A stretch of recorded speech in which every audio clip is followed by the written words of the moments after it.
Thank you and welcome to my channel, Simply Your World, where we discuss past and present events that will affect you if they haven't already.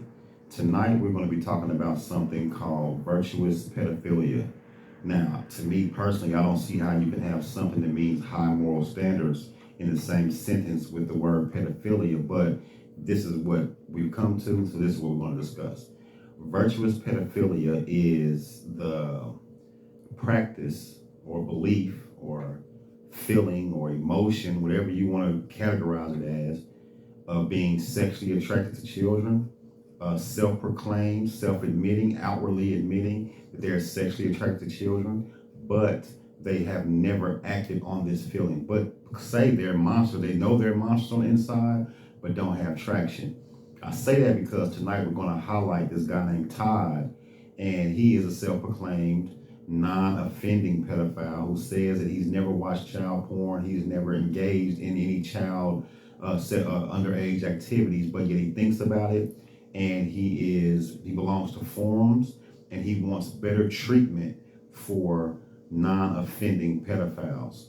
Also, we're going to get into how they are softening laws, changing laws, also trying to make it softer or easier for society to accept pedophiles so they can add that P right onto the LGBT train. So, like I said, we're going to talk about Todd tonight and non-offending pedophiles. So, let's get into it.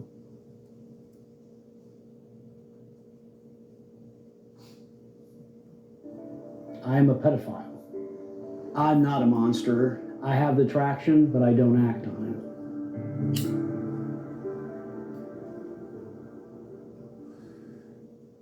Some segments I will be reading to you, like now.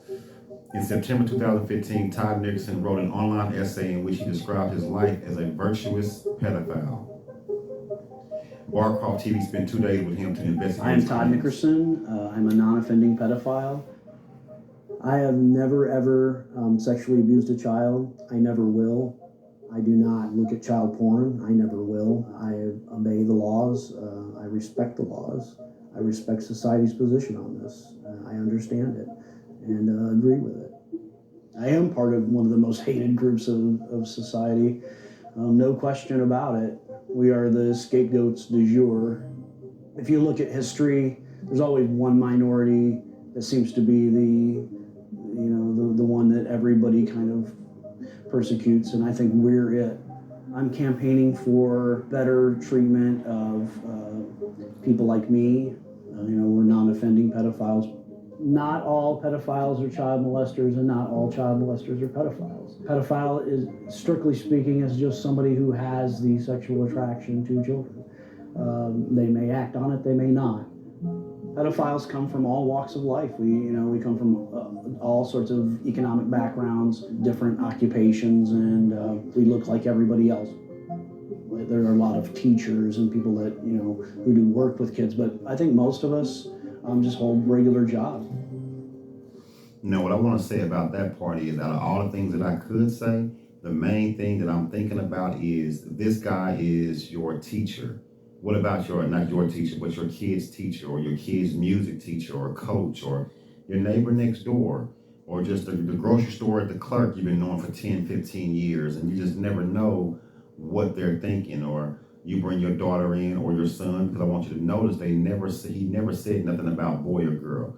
He said children. He's sexually attracted to children, as we get into, and then you'll find out the age groups he's into as well.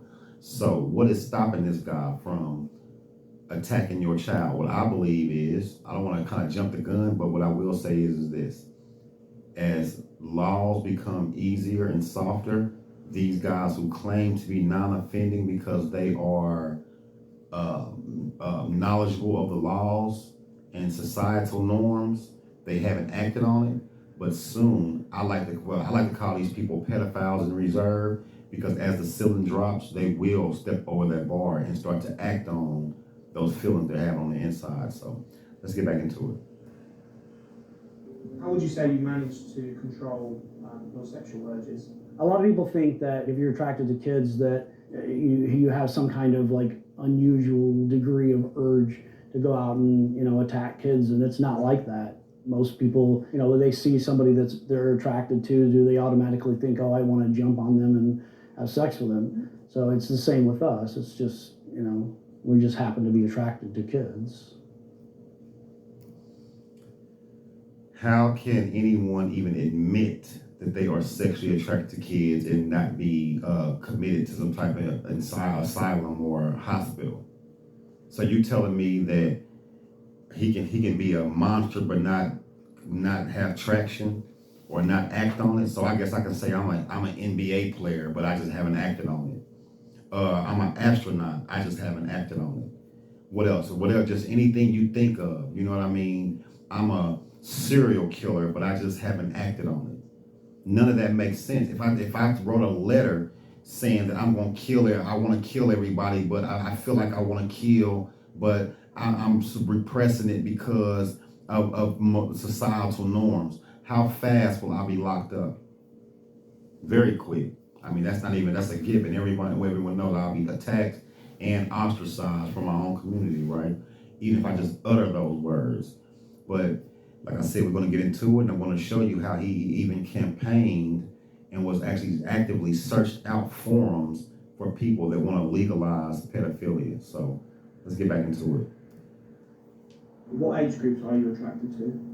I would say it probably starts about 4 years old, and then goes up into early 20s, late teens, early 20s, and it kind of peaks at about like 9, 10 years old.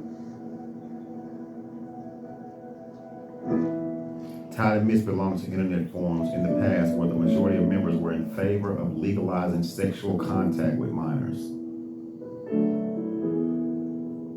I wanted desperately to be friends with people who share my sexual orientation, even if they had crazy beliefs, but I could not quite reconcile with their viewpoints. That doesn't make sense. I'm a political activist for Virtuous Pedophiles, which is a forum that I belong to. I'm out, talking to the media and things, and basically making the case for VerPed. They even got a name for it. The forum is devoted to helping pedophiles who do not want to offend. There are approximately a few thousand members. We have people who do feel guilty, deal with shame, and we try to help them get past that because, they didn't choose their sexuality, as long as they're not acting on it and they're devoted to doing the right thing. Our philosophy is there's no reason to feel guilty for that. We can talk about books or movies or music or whatever, Just basically, it's just a hangout spot, kind of an all-purpose forum for non-offending pedophiles. So, can we have a forum for murderers? Can we have a forum, an open forum for robbers, people who admit they want to rob, they want to kill, people who they admit they want to commit treason, they how to commit treason, bombs, or just whatever, but they just don't act on it. None of this makes sense. It's really a perversion, really, to take those two words, virtuous, which means wholesome, or I guess you want to call it wholesome, or high moral standards, and then pedophilia, and place them in the same category, the same sentence, and try to make it pleasable to society. It just doesn't make sense to me. I could get really technical, but on these lives, I'm not going to get too technical. I'm just going to speak my piece, and I'm going to let the video play so you can form your own opinion, and hopefully you leave a comment in the comment section. I would appreciate it. Goals are to educate the public and also to bring people who are struggling with this attraction to our forum so that we can help them, provide a circle of support for them. There's not a lot of people that are out doing what I do. There's just a handful of us doing it. In May 2016, Tyler appeared in an online video becoming the public face of the Virtuous Pedophile Forum. What was your reaction when you first decided to show your face on the internet, so to speak? What was the reaction from the public, or? Yeah. Well, I got a pretty public backlash. But by the same token, I actually got a lot of support privately. I got hundreds and hundreds of emails from people who were very supportive. A lot of them were people who were survivors of abuse. Okay, I like to get into psychology as well. So we're going to talk about this guy named Carl Jung. He is an analytical psychologist, and he talks about the persona and the study of the mind and the self behind the persona. It is very dangerous when you start to associate or make the professor with his textbook identical. When you make the coach and the ball in the field identical. At that point, that's when you start creating a monster, because behind the persona that we put up that we show to the world, behind the self is that person that's at home when no one's around. That's when they let that person out.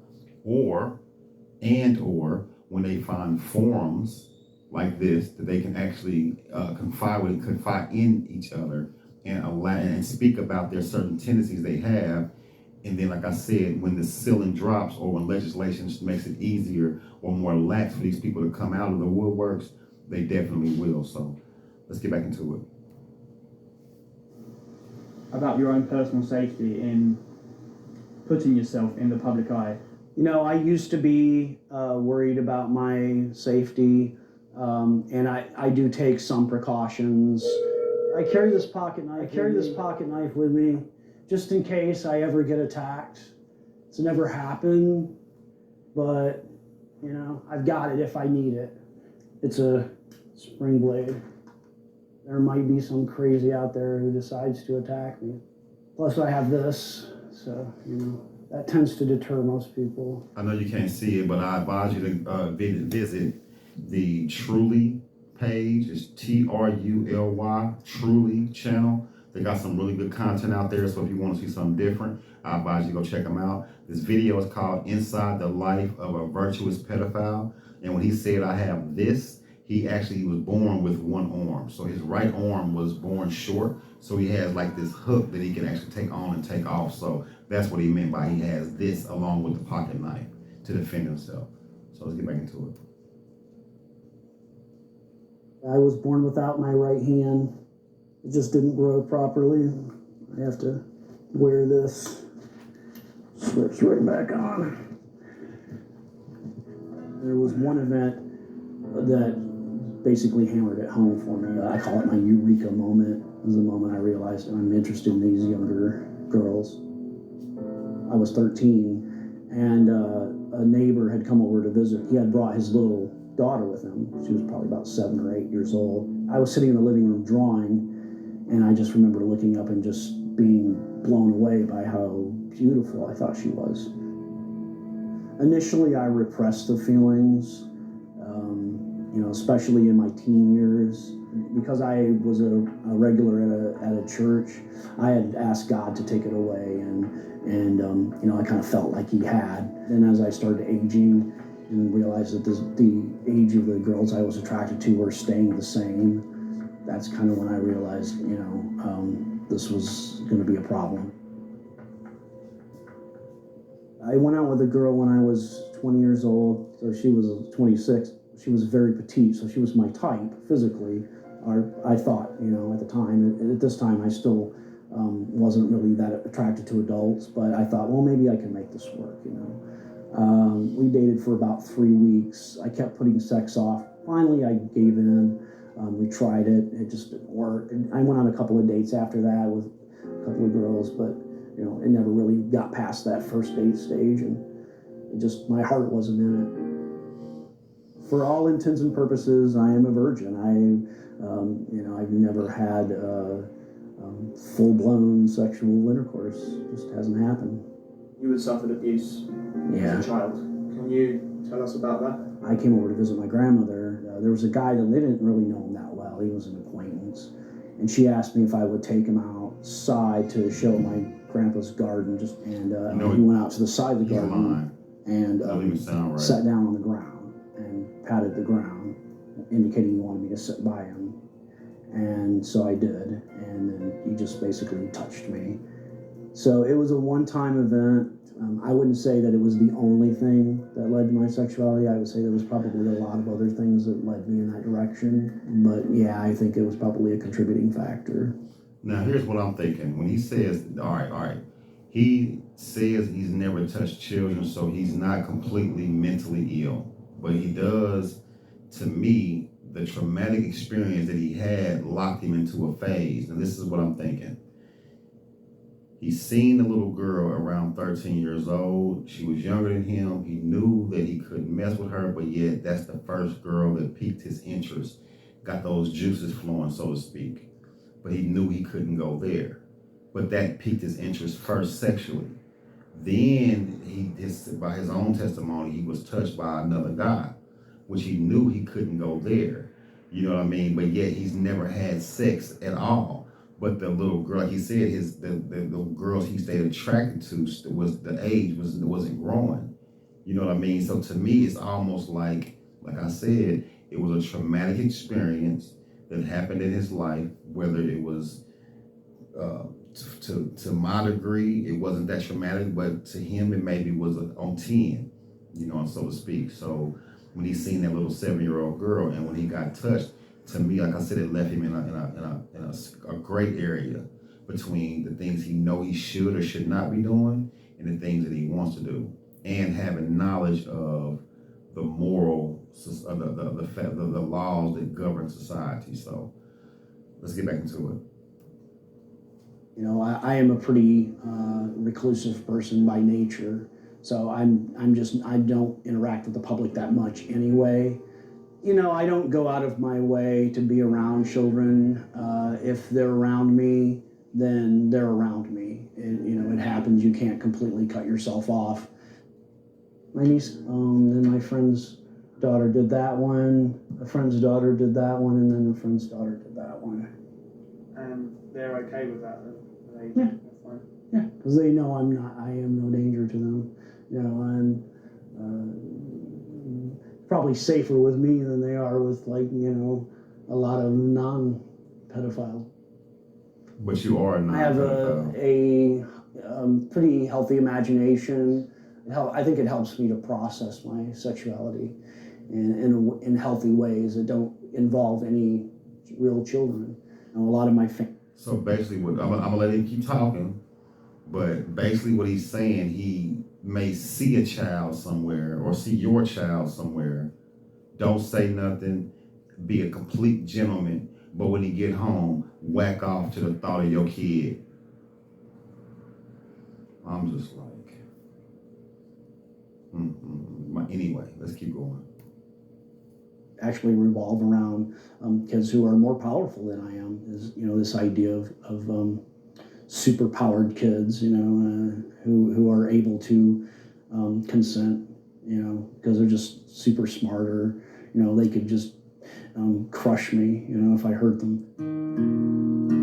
So he My probably family is off the recognizes that I'm doing something important, that I'm kind of a pioneer, that I'm out here doing something that really needs to be done, and raising awareness and letting people know what people like me deal with and what we struggle with. I'm happier every day, and I feel like I have a purpose now. I am neither proud nor ashamed of being a pedophile. At this point, I just accept it. It's who I am.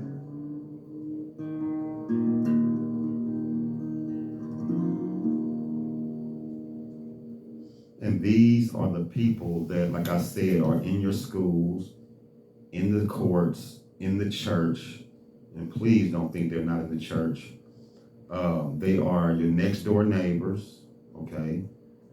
They're your favorite YouTuber. You know what I mean? It's like it can be anybody that has these feelings that they just don't speak on.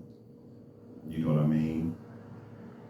And there's no way you can stop pedophilia, because pedophilia is a mental illness. And everyone who knows anything about mental illness knows that mental illness can't be cured. It can only be maintained. Okay? So with mental illness not being able to be cured, and pedophilia is a mental illness, then you can assert that pedophilia won't get solved either. So that's all I want to say about that. I just want to bring it to your attention to let you know that there are people that are ravening wolves, if you want to call it pedophiles rattling their sabers, pedophiles coming closer to the edge of the forest, you know what I mean, about to walk out into the open, or any other simile or comparison that you want to come up with to let you know that these people are pedophiles on reserve. And as laws become easier and laws become more lax, these people will step out of the darkness into the light. And you know as well as I know, when things step out of the darkness into this world, they do not go back in. So we're just going to add this P to the LGBT train, P for pedosexual. That's what we're going to call it, pedosexual. We'll see what happens with that. I did create a video on this same topic, but I added more psychological detail and commentary from Carl Jung. So if you visit my channel, Simply Your World, I think that you will get a more deeper insight without me going so technical. That video that I did make, it went very technical, so if that's the kind of thing you're looking for, I do have that for you too. So with all that being said, y'all have a good night.